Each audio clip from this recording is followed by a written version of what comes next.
안녕하세요. 변방 목사의 아침 묵상 2021년 5월 9일 주일 아침입니다. 오늘은 창세기 19장 23절로 38절 말씀을 통해서 오직 말씀으로 이런 제목으로 함께 말씀 묵상의 은혜를 나누겠습니다. 오늘은 지방에 있는 교회를 가서 주일 3주년을 맞이한 교회를 축복하는 시간이 있어서 아침 일찍 출발해야 합니다. 말씀에 가감없이 순종하기로 작정한 교회로 이 코로나 때에도 멋진 하늘 부흥을 만들어낸 행복한 교회라서 참 행복하고 저 스스로도 그런 축복의 통로가 되어준다는 것에 보람을 느끼며 오늘 아침 일찍 출발하려고 합니다. 그런 날 정말 저부터 온전한 예배자로 하나님 앞에 서기를 다짐하고 모든 일정 속에 주의 은혜가 그 머문 곳에 넘치기를 소망합니다. 오늘은 어떤 말씀으로 하루를 시작해 하실까? 본문에는 소돔성의 심판과 롯의 아내가 소돔 기둥으로 변한 사건이 나옵니다. 그러나 안타깝게도 그런 엄청난 일이 벌어짐에도 불구하고 깨닫지 못하고 악한 방법으로 자손을 낳은 롯의 두 딸의 이야기가 연속해서 이어진다는 사실이 참 많은 아픔을 가져옵니다. 아브라함을 떠나서 눈에 보기에 좋은 곳을 찾아 떠난 롯의 최후가 참 안타깝다 이렇게 생각이 드는 거죠. 오늘 본문 25절로 26절 말씀부터 함께 봅니다. 그 성들과 온 들과 성에 거주하는 모든 백성과 땅에 난 것을 다 엎어 멸하셨더라. 롯의 아내는 뒤를 돌아보았으므로 소돔 기둥이 되었더라.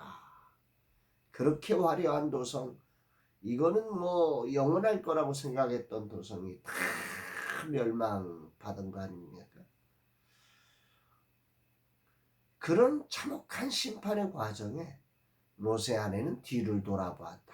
이 말씀이 오늘 굉장히 울림을 갖고 들려집니다. 이 돌아보았으므로라고 하는 이 단어 히브리어는 나바트라고 하는 단어인데 그냥 이렇게 호기심에 돌아본 걸 말하는 게 아닙니다. 아주 골똘하게 마음속에 간직하는 거예요. 저 소돔성에 있던 그 화려함, 그 아름다움, 그 많은 재물, 뭐 이런 것들을 정말 아까워하는 그 죄로 말미암아 심판받아 죽어야 할 영혼을 건져주신 하나님의 은혜가 생각되어야 하는데 그 과거의 죄성에 함몰된 인생의 안타까움이 이런 거죠. 그걸 돌아보고 있는 거예요. 그래 소금 기둥으로 변해버리는 거죠. 생각해 보세요. 모든 것이 다 멸망했어요.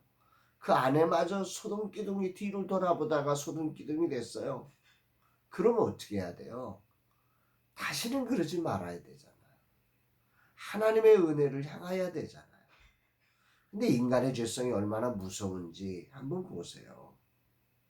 그 심판의 와중에 정말로 치를 떨면서 이젠 다시는 내가 죄를 짓지 않아.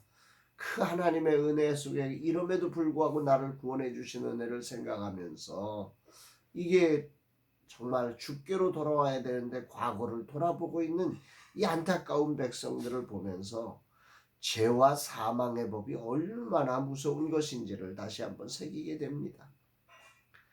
그러나 그 죄와 사망의 강력한 법 안에서도 우리를 건져내신 아브라함의 기도를 따라 이 롯의 가정을 건져주신 하나님의 은혜는 더 크고 놀랍다는 사실이 또한 감격스러운 거죠.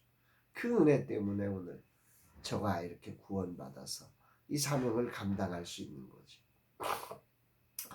29절 말씀, 하나님이 그 지역의 성을 멸하실 때에 롯이 거주하는 성을 엎으실 때에 하나님이 아브라함을 생각하사 롯을 그 엎으시는 중에서 내보내셨더라.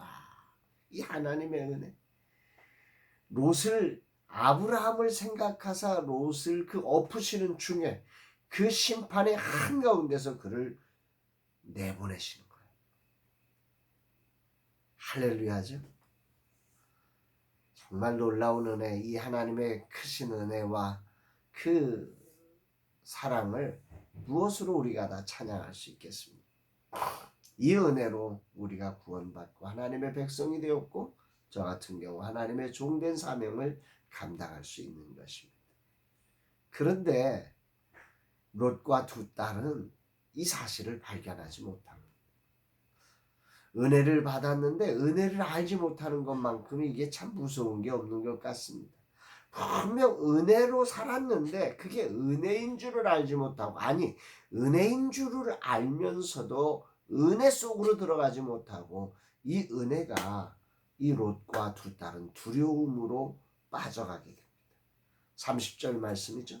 롯이 소알에 거주하기를 두려워하여 두 딸과 함께 소알에서 나와 산에 올라가 거주하되 그 두 딸과 함께 굴에 거주하였더니. 정말 두려워하여. 은혜가 은혜로 연결되지 않으면 여러분 심판을 받지요. 자기나 아내가 소금기둥이 됐죠. 얼마나 두렵겠습니까? 자기도 혹시 잘못하면 소금기둥 되지 않을까? 그래서 산으로 올라가는 겁니다. 다 떼어내고 산으로 들어가는 거예요. 이게 은혜가 두려움으로 연결되면 이게 심각한 거죠. 오늘 혹시 신앙생활하면서 그런 두려움에 빠지지는 않으셨습니까? 오늘 거룩한 주일에 그 은혜 앞에 서며 그 은혜로 인하여 주를 볼 수 있는 그 은혜의 주님을 찬양하며 주님과 함께 멋진 일어남이 있기를 축복합니다. 이 롯의 가정은 그 은혜를 두려움으로 바꿔버린 거예요. 그래서 소돔에서 소알로, 소알의 그 동굴 속으로 들어가 버리는 거예요. 자기 만족을 쫓아서 달려왔던 롯은 심판을 겪고 나서 결국 은혜를 깨닫지 못하고 두려움에 갇혀 살면서 세상과 단절된 인생을 살아가는 것입니다. 왜 그래요? 이들을 끌어줄 진리가 없기 때문에, 진리가 기준되지 않았기 때문에 말씀을 듣지 못하니까 이렇게 가는 겁니다. 이게 심각한 거죠. 결정적 순간에 진리의 이끄심을 받아야 되는데 이들을 이끌어줄 진리가 없는 거예요. 아브라함이 기도는 했지만 그 진리의 가르침이 필요한 시간에 아브라함은 그 진리로 이 롯을 이끌 수가 없었습니다. 참 안타깝습니다. 그리고 그 두려움의 끝은 단절이 되었고 그 단절에 의해서 딸들은 엉뚱한 생각을 하는 거죠. 31절 보니까 큰딸이 작은딸에게 이르되 우리 아버지는 늙으셨고 온 세상의 도리를 따라 우리의 배필될 사람이 이 땅에 없으니. 생각해 보세요.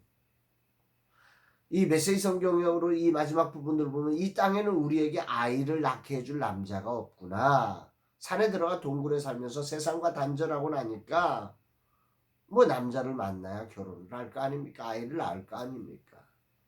그러니까 소돔성에서 배웠던 제약의 방법으로 아버지와 관계를 맺어 아이를 낳는 이 엉뚱한 일을 벌이는 거예요. 진리가 없는 두려움에 갇힐 때 인생은 이런 험악한 일을 만들어내는 것이, 죄의 습관 속에 그냥 살아가는 거예요. 오늘 주님은 내게 뭘 말씀하시고 계시는 걸까? 멀리 3주년을 맞은 교회를 축복해야 될 시간, 주님은 롯의 사건을 통해서 죄가 얼마나 무서운지를 분명하게 말씀하시며 말씀의 기준이 아닌 죄의 습관을 따를 때 인생의 결론은 두려움에 갇히고 그 두려움에 갇히면 죄의 습관 속에 엉뚱한 일을 만들어낸다는 것을 분명하게 알게 하십니다. 그렇다면 해결 방법은 뭐지? 오직 진리만이 우리의 삶을 자유케 하는 거죠. 소돔과 고모라에서 멸망받지 않고 빠져나온 것만으로 되지 않습니다. 진정 말씀의 지도가 없으면 결국 두려움에 갇혀 온갖 고통을 겪다가 인생의 동굴 속에서 그저 끝나는 것입니다. 주여, 진리의 말씀으로 세상의 수고의 짐을 내려놓고 진정한 자유를 맛보는 자로 살게 하옵소서. 이 자유를 선포하는 종이 되게 하옵소서. 오늘의 모든 일정을 주님께 맡깁니다. 이 종을 사용해 주시고 오직 주님의 뜻 진리만이 살아 역사하게 하옵소서.